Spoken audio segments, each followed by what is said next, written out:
Bismillahirrahmanirrahim. Ikhwas sekalian, saudara-saudariku, salat tahajud seperti kami sampaikan di pertemuan lalu adalah salat yang sangat penting. Ingat, kalau di pertemuan lalu kami sampaikan 4 keutamaan tahajud, hari ini saya tambahkan 2 dan 3 yang lain langsung dari Al-Quran. Ya, kemarin saya sampaikan 4 hal. 1, masih ingat Quran surah ke-17 ayat 79 sampai dengan 81 itu, orang yang rajin tahajud akan mendapatkan 4 keutamaan yang tidak didapatkan oleh orang-orang yang tidak tahajud, sekalipun sholat fardunya begitu khusyuk. Di antum sholat fardu khusyuk, bagus, tapi nggak tahajud, nggak dapat 4 keutamaan itu. Ini sudah saya bahas panjang lebar di pertemuan lalu, saya hanya sebutkan cepat saja. 1, Allah akan mengangkat karir, pekerjaan atau aktivitasnya di tempat yang terbaik. Ya deh, jadi kalau antum misalnya pengusaha atau orang karir di kantor dan sebagainya, itu akan cenderung kemudian ditolong oleh Allah, diangkat ke tempat yang terbaik. Terbaik itu tidak harus puncak yang paling tinggi, direktur, tidak misalnya. Tapi tempat yang bisa membuat nyaman hidup Anda, sholat bisa nyaman, bergaul juga nyaman, dan tenang kehidupannya. Mungkin level Anda nggak sampai puncak ya direktur utama, mungkin direktur 1, 2 gitu ya. Tapi Anda dijauhkan dari hal-hal yang maksiat, dijauhkan. Sholatnya enak, punya ruangan nyaman dan sebagainya. 2, Allah akan bimbing setiap ahli tahajud. Allah akan bimbing sehingga menjalani awal pekerjaannya dengan begitu mudah. Wa rabbi adkhilni mudkhalas sidqin. Ya Allah, tolong bimbing saya supaya mengawali pekerjaan dengan cara yang benar. 3, hati-hati. Anda memang posisi tinggi, sekarang dapat proyek. Apakah setiap yang dapat proyek menjalani pekerjaannya dengan benar? Belum tentu. Jangan tinggi-tinggi lah. Maaf ya, apakah orang tua yang sekarang menyekolahkan anaknya ke tempat belajar menjalani awalnya dengan benar? Hati-hati ya Bu ya, Pak. Bapak Ibu menyekolahkan anak dengan awal yang salah, maka memberikan jalan keburukan ketika dia belajar. Saya katakan, jangan pernah Anda masukkan anak Anda ke sekolah dengan menyogok. Bayar sekian supaya masuk, menyalahi aturan. Kalau awalnya sudah salah, bagaimana anak Anda bisa belajar dengan benar? Mustahil mendapatkan sesuatu yang tidak baik. Yang baik itu mustahil didapatkan. 3, wa akhrijni mukhrajas sidqin. Allah berikan jalan keluar terbaik dari persoalan yang dirasakan. Di ahli tahajud itu setiap punya masalah, bukan nggak dapat masalah ya, bukan tidak bermasalah hidupnya. Dia mendapat ujian juga. Cuman sebelum diuji, diringankan masalahnya. Sehingga seakan-akan nggak punya masalah. Padahal sama dengan yang lain. Cuma saat akan dia lalui, Allah ringankan persoalannya sehingga mudah dilalui. Dan yang keempat ini yang hebat. Ya, waj'alni min ladunka sultanan nasira. Allah akan tolong langsung orang ini ketika ada lingkungan sekitar yang akan menyakiti atau menjahilinya. Kalau diisengi orang, diganggu orang, dan sebagainya, ini orang-orang seperti ini langsung mendapatkan perlindungan dari Allah Subhanahu wa Ta'ala. Ada satu kali, ini kisah nyata, seorang saleh ahli tahajud, sampai saking ahli tahajudnya tidak ingin meninggalkan kebiasaan ini. Ini sangat nyata kisahnya dan tidak mengarang. Satu kali Pak, kemudian malam-malam dia perjalanan dengan rombongan. Sekarang lihat apa yang beliau sampaikan. Begitu datang harimau itu, perhatikan ahli tahajud ini, dia ingat dengan janji Allah. Dia ingat dengan janji Allah. Perhatikan baik-baik ya. Kalau Anda sudah punya kebiasaan Qur'ani dalam jiwa Anda, maka ayat itu akan hadir membimbing Anda dalam setiap kesulitan Anda. Apapun itu. Nabi Yusuf dekat dengan Allah. Ketika digoda muncul ayatnya. Laula arra'a burhana rabbi. Kalau bukan melihat petunjuk dari Rabbnya, niscaya ada sesuatu yang buruk terjadi kepadanya. Tapi Allah jaga beliau. Lihat baik-baik teman-teman.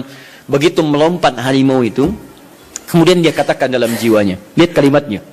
Ya khalqallah. Hei makhluk Allah.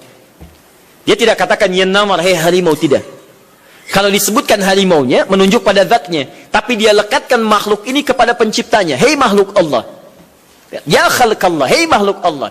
Jika saya memang rizki yang telah Allah tetapkan untukmu pada saat ini, maka saya ridho untuk engkau makan, silakan. Tidak ada masalah. Kalau Allah tetapkan saya sebagai rizki untukmu pada saat ini, silahkan. Tapi kalau saya bukan menjadi rizki yang telah Allah tetapkan untukmu pada saat ini, maka jangan coba-coba ganggu ibadahku hari ini. Lihat kalimatnya, bukan jangan makan aku. Lihat, bukan jangan makan aku. Jangan coba-coba ganggu ibadahku saat ini, atau aku akan mohonkan pada Allah penciptamu untuk menghancurkan engkau saat ini juga. Perhatikan, dia minta jangan ganggu tahajudnya, bukan jangan makan dirinya. Apa yang terjadi ketika dikaitkan dengan ayat perlindungan tentang tahajudnya, maka tiba-tiba harimau ini pergi meninggalkannya, mengaum sekali langsung pergi. Anda bisa bayangkan, bisa nggak malam-malam begitu Anda sholat, tiba-tiba ada nyamuk misalnya kan banyak tuh, begitu Anda mulai disengat oleh nyamuk, diambil Anda katakan, hei nyamuk, kalau ini memang rizki yang telah Allah tetapkan untukmu saat ini, sedot sebanyak-banyaknya, saya ikhlas. Tapi kalau bukan, jangan coba-coba ganggu saya. Atau saya mohonkan kepada Allah pencipta untuk menghancurkan kau saat ini juga. Masya Allah. Kira-kira apa reaksi nyamuk? Makin banyak kayaknya. Coba cek. Berarti chemistry-nya harus lebih dibangun lagi. Tingkatkan. Itu waj'alni min ladunka sultanan nasira. Nah, maka teman-teman sekalian, dari 4 ini, kemudian Nabi menguatkan tentang itu sampai muncul ayat-ayat khusus dari Al-Quran untuk memberikan jaminan-jaminan. Ini tambahannya. Yang kelima, ini yang belum saya sampaikan pertemuan lalu. Kelima, salat tahajud itu adalah kebiasaan ahli surga saat di dunia. Jadi kalau Anda ingin melihat ahli surga yang hadir di dunia, salah satunya lihat kebiasaan salat malamnya. Bukan nonton bola. Dan tidak dikalahkan oleh bola. Dia nggak peduli mau Kroasia menang 2-1 lawan Inggris, dia nggak peduli. Ya, mau Prancis menang 1-0 lawan Belgia, dia nggak peduli. Pokoknya terserah, yang penting juaranya Prancis misalnya gitu kan, tidak. Dia nggak peduli, mau siapapun nggak ada masalah. Dan tidak dikalahkan. Jadi kalau Anda ingin melihat kebiasaan ahli surga saat di dunia, lihat kebiasaan malamnya. Kalau dia bangun dan mengalahkan semua kebiasaan malam ahli dunia, maka itulah ahli surga. Salah satu kebiasaannya. Ya, kalau nanti turunan dari tahajudnya muncul, nanti saya terangkan. Yang berhasil tahajud, ciri-cirinya begini. Jadi jangan dilihat setiap yang malam sholat, itu disebut ahli tahajud. Belum tentu, ada ciri-cirinya. Tapi ciri yang pertama, yang melekat kuat, kelihatan nampak, pertama adalah ciri ahli surga, dia memiliki kecenderungan untuk sering bangun malam. Dalilnya Quran surah ke-51 ayat 15 sampai dengan ayat ke-17-nya. Innal muttaqina fi jannatin wa 'uyun, sungguh di antara orang takwa itu nanti akan ada yang mendapatkan hadiah taman surga. Apa keistimewaannya? Akhidhina ma atahum rabbuhum innahum kanu qabla dzalika muhsinin. Sungguh kebiasaan mereka itu saat di surga, keutamaan surga, taman surga ini, mereka akan langsung mendapatkan semua kenikmatannya dari Allah langsung. Kalau surga lain diberikan lewildanun mukhalladun, pelayan surga. Di kalau antum ikhwan oleh bidadari surga, yang akhwat oleh pangeran-pangeran surga. Ganteng cantiknya nggak usah dibayangkan, tak terlukiskan. Ada hurun in, ada seperti mutiara, ada seperti berlian, oh, indah sekali. Dan kata Nabi, mala ainan ra'at wala udhunun sami'at wala khatara ala qalbi bashar. Ya, gak pernah dilihat di bumi. Dia mengantarkan bi aqwabi wa abadi qawaqasin min ma'in, bawa gelas-gelas yang berleburan mutiara, emas dan sebagainya. Gak seperti ini, gak ada merek Akhir TV di sana nanti. Ya, semuanya indah. Tapi gak terbayang. Tapi taman surga tidak. Allah langsung yang berikan tanpa perantara. Kun fayakun. Gak usah dibayangkan. Laisa kamitslihi syai'. Ada seketika. Tapi yang hebat, apa kebiasaan ini? Kata Al-Quran langsung, ini Allah yang mempersaksikan. Innahum kanu qabla dzalika muhsinin. Mereka itu ahli ihsan saat di dunia. Ayat 17-nya, kanu qalila minal laili ma yahja'un. Mereka itu malamnya sedikit tidurnya. Jadi punya kebiasaan bangun malam. Jadi kalau Anda, ini cara memahami ayat itu begini. Cara memahami ayat seperti ini, jangan mencari orang lain. Anda sendiri yang menjadi bagian dari ayat itu. Jadi itu diinformasikan pada kita sebagai tawaran, kita mau nggak berniaga dengan ayat itu? Mau nggak menjadi bagian dari ahli surga itu? Jadi jangan sibuk mencari kebiasaan orang. Kenapa Anda tidak membiasakan diri jadi bagiannya? Ya, jadi coba cek dari keluarga. Ada nggak sudah jadi bagian dari ahli surga di keluarga Anda? Sekarang pulang ke rumah, coba lihat dari sekian orang yang ada di rumah berapa yang bangun? Mula-mula cuma 2 orang menikah suami istri belum bangun. Allah kirimkan anak belum bangun. Sudah ada cucu belum bangun. 10 orang di rumah nggak ada yang bangun. Masa satu pun nggak ada yang jadi ahli surga? Hai, coba. Makanya karena saking tingginya ayat ini, Nabi sampai membangunkan istrinya, membangunkan menantunya, membangunkan anaknya Fatimah Az-Zahra, menantunya Ali bin Abi Thalib. Dibangunkan oleh beliau, ayo bangun, bangun, bangun. Saking inginnya keluarga Nabi terpancar cahaya surga sejak mulai di dunianya. Tahun-tahun pulang ke rumah ya, coba lihat tuh. Anak-anak yang di pesantren kalau pulang dan sebagainya, malam bangun nggak dia? Coba biasakan, bangun. Dan Anda akan rasakan hal yang sangat berbeda. 2, tadi tambah 1 ya, berarti 5, sekarang yang ke-6. Orang-orang yang rajin bangun malam, itu orang-orang yang mendapatkan pujian langsung dari Allah Subhanahu wa ta'ala. Jadi kalau Anda ingin melihat orang yang dipuji Allah, itu lihat orang yang sering bangun malam, tahajud. Di antara dalilnya, Quran surah ke-32 ayat ke-16. Tatajafa junubuhum 'anil madaji' yad'una rabbahum khaufan wa tam'a wa mimma razaqnahum yunfiqun. Setelah kita sujud itu, ayat sajadah, Allah terangkan. Itu indah sekali kaitannya. Nih, di antara orang sujud ini, ada yang lebih hebat lagi. Kalau Anda sholat subuh baca misalnya ayat sajadah, sujud, Allah terangkan. Di antara sifat orang yang rajin sujud ini, adalah orang-orang yang rajin tahajud. Tatajafa junubuhum 'anil madaji'. Mereka sering menghindari tempat tidur di malam harinya. Maksudnya apa? Rajin tahajudnya. Ada orang-orang yang dipuji oleh Allah Subhanahu wa ta'ala karena kebiasaan malamnya dia menghindarkan diri dari tempat tidur. Maksudnya bukan nggak tidur, rajin bangun malamnya, rajin bangun malam. Bapak Ibu kurang apa lagi ya? Kalau ada orang dipuji misalnya saat di dunia, presiden memuji seseorang, artinya presiden menyukai dia, artinya presiden menjamin kemudahan baginya. Kalau ada orang yang dipuji Allah, artinya Allah mencintai dia dan menjamin kemudahan dalam kehidupannya. Maka dekati orang-orang seperti ini. Saya sarankan kalau antum punya teman, ikhwan sekalian, sedang mabit misalnya atau tugas dinas keluar, tiba-tiba tengah malam di hotel dia bangun sholat, itu teman terbaik Anda. Saya katakan pada Anda, tandai orang ini dan dekati dia saat di kantor. Bangun ukhuwah dengannya, persahabatan dengannya.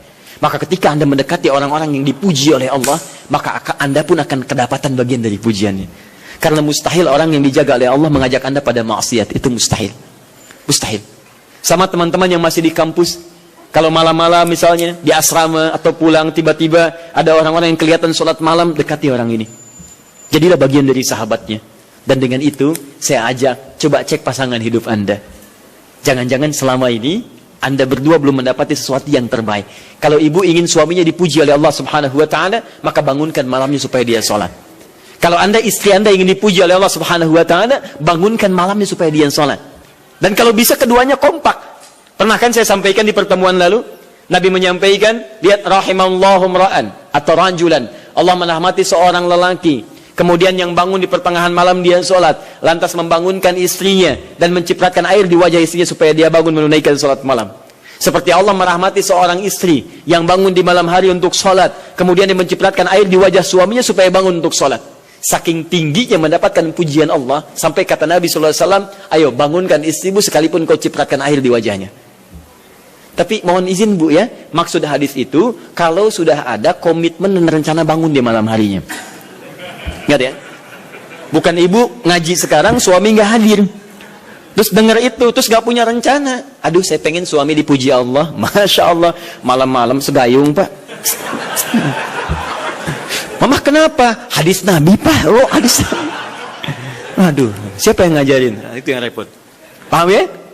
Baik, sudah yang terakhir. Ini menunjuk pada keutamaan tahajud. Kemarin 4, saya tambahkan jadi 3. 1, masih ingat tadi yang pertama apa?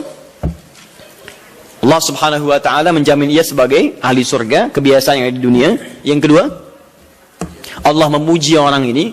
Dan yang ketiga, tahajud itu kebiasaan orang soleh yang ditekankan oleh Al-Quran dan hadis Nabi SAW.